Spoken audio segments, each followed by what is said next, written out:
ചേട്ടാ എനിക്കൊരു കാര്യം പറയണം. ഇന്നിനി എന്നെ ആര് പെണ്ണ് കാണാൻ വന്നിരുന്നാലും അവർക്ക് എന്നെ കെട്ടിച്ചു കൊടുത്തേക്കണം. എനിക്കിനി ആരുടെ മുന്നിൽ ഒരുങ്ങി കെട്ടി നാണം കെടാൻ വയ്യ. നീ ഇനി ഇവിടെ നിന്ന് പോയി കഴിച്ചാൽ ഞങ്ങൾക്ക് നാണക്കേടാ. അതുകൊണ്ട് ഈ വന്നവന്റെ തലയിൽ നിന്നെ കെട്ടിവെച്ച് ഞങ്ങൾ പറഞ്ഞു വിടും. മനസ്സിലായോ? റെഡിയായിട്ട് വന്നോ? ചായയും കാര്യങ്ങളെല്ലാം റെഡിയല്ലേ? എല്ലാം എടുത്ത് വെച്ചിട്ടുണ്ട്. അവരെപ്പോഴാ വന്നെന്നറിയാം. വന്നു കഴിഞ്ഞാൽ ഉടനെ നമ്മള് കാര്യങ്ങൾ നടത്തി എത്രയും വേഗം ഒരു ഡേറ്റ് കണ്ടെത്തും. പോരെ?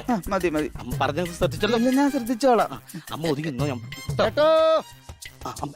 അമ്മേനെ കൊണ്ടോ.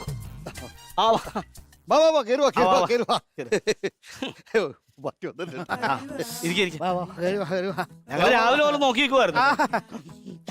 ഇത് ചെറുക്കൻ്റെ അച്ഛൻ, അത് ചെറുക്കൻ്റെ അമ്മ, ഇതാണ് ചെറുക്കൻ. പിന്നെ എന്നെ അറിയാലോ, ബ്രോക്കർ അറിയാം. പ്രത്യേകിച്ചൊന്നും പറയേണ്ട ആവശ്യമില്ലല്ലോ. ഇല്ലല്ല, ഞാനാണ് ചെറുക്കന്റെ അച്ഛൻ, ഇത് ചെറുക്കന്റെ അമ്മ, ഇത് ചെറുക്കൻ, ഇത് പിന്നെ ഞങ്ങളെ മൂന്നാൻ. അതെ അതെ, അത് ശരിയാ. ഞാൻ അമ്മ, അത് അച്ഛൻ, ഇത് ഞങ്ങളുടെ മോൻ, ഇത് ബ്രോക്കർ. അറിയാം. നിങ്ങൾക്കൊക്കെ നാണമില്ലേ? ഒരു വീട്ടിൽ വന്നിട്ട് പിന്നെ അങ്ങനെയൊക്കെ സംസാരിക്കുന്നത്? മനസ്സിലായിരുന്നു, ഞങ്ങൾക്ക് മനസ്സിലായി. അതെ, ഒന്നും വിചാരിക്കല്ലേ. ഒന്നും വിചാരിക്കില്ല, അവര് മനഃപൂർവ്വം അല്ല. അത് തന്നെ.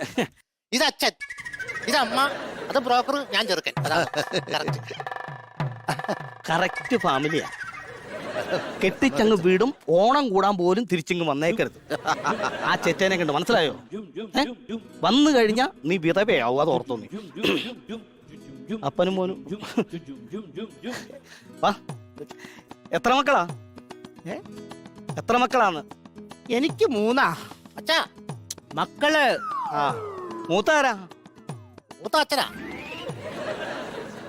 ഇവിടെ മൂപ്പ അമ്മയ്ക്കാ. പിന്നെ ഞങ്ങള് രണ്ട്, ഇത് അനീത്തി, ഞാൻ ആങ്ങള. ഞങ്ങൾ രണ്ട് മക്കളാണ്. ഓ ശരി. അപ്പൊ അങ്ങനെ. വീട് എവിടെയാന്ന് പറഞ്ഞേ?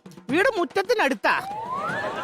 കറക്റ്റ് ഫാമിലി ഞാൻ പറഞ്ഞില്ലേ, മുറ്റത്തിനടുത്ത്. അതല്ല ഞാൻ പറഞ്ഞത്, ഈ വീടിന്റെ സ്ഥലം കറക്റ്റ്. അത് പോസ്റ്റ് ഓഫീസിന്റെ അടുത്തായിട്ട് തന്നെ. ആ പോസ്റ്റ് ഓഫീസ് മാറ്റിയാ വീട് കണ്ടുപിടിക്കാൻ വലിയ പാടായിരിക്കുമല്ലോ അല്ലേ? നിങ്ങളുടെ വീട് എവിടാ? എന്തോ? നിങ്ങളുടെ വീട് എവിടാ? നമ്മുടെ വീട് എവിടെയാന്ന്? ഇത് ഞങ്ങളുടെ വീടാ. അപ്പം ഇനിയിപ്പം ചിന്തിക്കല്ലോ അച്ഛാ. ഇവിടെ ഇങ്ങനെയാണെങ്കിൽ എനിക്കൊന്ന് ആലോചിക്കണം. അല്ല, അത് എനിക്ക് ഈ കല്യാണം തന്നെ മതി. സമാധാനായി. നമുക്കിപ്പോഴും തെറ്റിയിട്ടുള്ള ചെറുക്കം കറക്റ്റാ. അതെ, നമ്മൾ ഈ കൊടുക്കല് വാങ്ങലൊക്കെ. കൊടുക്കല് വാങ്ങൽ എങ്ങനെയാ നമ്മെ? കൊടുക്കലെന്ന് പറഞ്ഞു കഴിഞ്ഞാ രാവിലെ ഒരു കഷ്ണം പൊട്ടുണ്ടായിരുന്നു, അത് കൊടുത്തു, നന്നായിട്ട് കഴിച്ചു. വൈകുന്നേരത്തിന് കഞ്ഞി വല്ലതും കൊടുത്താ. അയ്യോ, അതല്ല ചോദിച്ചത്. അത് സ്ത്രീധന കേസല്ലേ? എന്താ അതെ, വീടും സ്ഥലവും കാര്യങ്ങളൊക്കെ ഉണ്ടെങ്കിൽ എനിക്ക് ഈ വീട് മാത്രം മതി, ബാക്കിയുള്ള എല്ലാം അവക്കാ. ഇതിൽ കൂടുതൽ പഠിപ്പൊന്നുമില്ല. ഈ അമ്മയ്ക്ക് സുഖമില്ലാത്തോണ്ട് 3ാം ക്ലാസ് വരെ പഠിച്ചിട്ടുള്ളൂ. ശരി, ഒന്നും പറയാനില്ല, ചെറുക്കൻ 4ാം ക്ലാസ് വരെ പഠിച്ചിട്ടുള്ളൂ. ആണല്ലേ? അപ്പൊ ചേരും, കുഴപ്പമില്ല. പിന്നെ പിള്ളേരുടെ ഒരു കുസൃതി, 1-2 പ്രേമവും ചുറ്റിക്കളിയൊക്കെ ഉണ്ടായിരുന്നു. അത് ആ കാലത്തൊട്ട് ഉണ്ടാവൂല്ലോ. ചെറുക്കൻ അങ്ങനെയൊന്നും ഇല്ലല്ലേ? ഞങ്ങളുടെ വീടിനടുത്ത് ഒരു ഭർത്താവ് ഉപേക്ഷിച്ച ഒരു പെണ്ണുണ്ട്. അതിന്റെ ഒരു ഇളയ മോന് ഇവന്റെ അതേ രൂപമാണ്, ശബ്ദമാണെന്നൊക്കെ പറഞ്ഞ് നാട്ടുകാർ പറയാം ഇവന്റെ മോനാണെന്ന്. ഒന്നും വിശ്വസിക്കാൻ പറ്റില്ല. ഈ ആൾക്കാർ ഓരോന്ന് പറഞ്ഞല്ലോ. അല്ല, ഇനി കൂടെ സംസാരിപ്പിക്കണ്ട. ഇവരെ കറക്റ്റ് ആയത്. ഇനിയിപ്പോ ഒന്നും സംസാരിക്കണ്ട, നമുക്ക് അതങ്ങ് ഉറപ്പിക്കാം അങ്ങോട്ട്. ആണല്ലേ? അങ്ങനെയാണെങ്കിൽ പോക്കും വരവൊന്നും വേണം, നമുക്ക് ഇന്ന് തന്നെ കല്യാണം കഴിക്കാം. അല്ല, ഇന്ന് തന്നെ വേണോ? ആൾക്കാരെ ഒന്ന് അറിയിച്ചിട്ട് മതി. കുറച്ച് സ്വന്തക്കാരും ബന്ധക്കാരൊക്കെ ഉണ്ട്, ഒന്ന് അറിയിച്ചു. ഒരുപാട് നന്ദിട്ടോ. ഈ ബന്ധം നമുക്ക് ഉറപ്പിക്കല്ലേ? അപ്പൊ ഞങ്ങൾ അവിടെ വരുന്നു, ഉറപ്പിക്കുന്നു, പിന്നെ പറയുന്ന ഒത്തിരി ദിവസം നീട്ടാതെ തന്നെ കല്യാണം നടത്തുന്നു.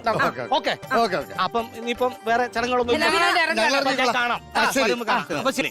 അപ്പൊ എല്ലാം പറഞ്ഞ പോലെ ഇടയ്ക്ക് ലീവ് കിട്ടുമ്പോഴേ ഞങ്ങൾ അങ്ങോട്ട് വന്നോളാം, ഇങ്ങോട്ട് വരണം. ശരി ശരി.